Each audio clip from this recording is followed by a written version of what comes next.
gdje ti vidiš sebe za 5 godina. Daj da ga napišemo kako taj cilj izgleda, unazad da ga rekonstruišemo, da vidimo šta mi moramo uraditi danas da bismo u konačnici za 5 godina bili na toj destinaciji.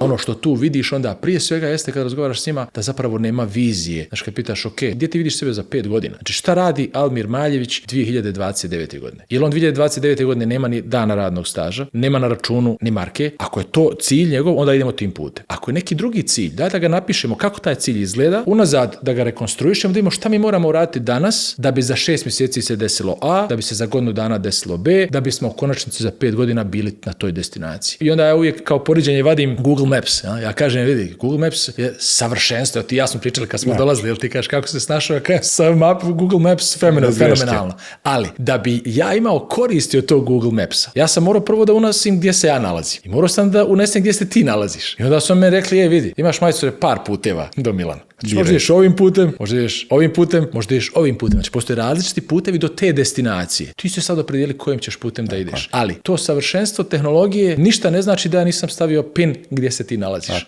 Jer ja bi lutao po Novom Sadu, nemam pojma gdje se nalazim i bojim se da je to ono što se većini dešava. Da lutaju, gube vrijeme, gube energiju i onda nakon 5-6 godina, napuštaju ovaj posao. Koji je prelijep. Ovo je posao budućnosti. Po mom mišljenju, ovo je najplemenitiji mogući posao uz ljekare koji imaju opet svoju ulogu, to je posebna priča. Činjenica da mi imamo mogućnost da mijenjamo život ljudi na dnevnoj osnovi, na bolje, je jednostavno neprocjenjiva. I ti sad školovao si se da to, trudio se, znaš, vrijediš, možeš da pomogneš i odlučuješ da to nećeš raditi jer ne možeš više da podneseš. A ne možeš da podneseš zato jer sam sebi nisi odredio neku putanju kojom trebaš da ideš. I mislim da je najveća vrijednost upravo, recimo, tvog podcasta i svega što se dešava je upravo ta pokazivanje različitih puteva i puteva koje treba izbjeći. Prije svega puteva koje treba izbjeći. A ja mislim da je udruženje jedan od puteva koji se po svaku cijenu mora izbjeći. Jeste.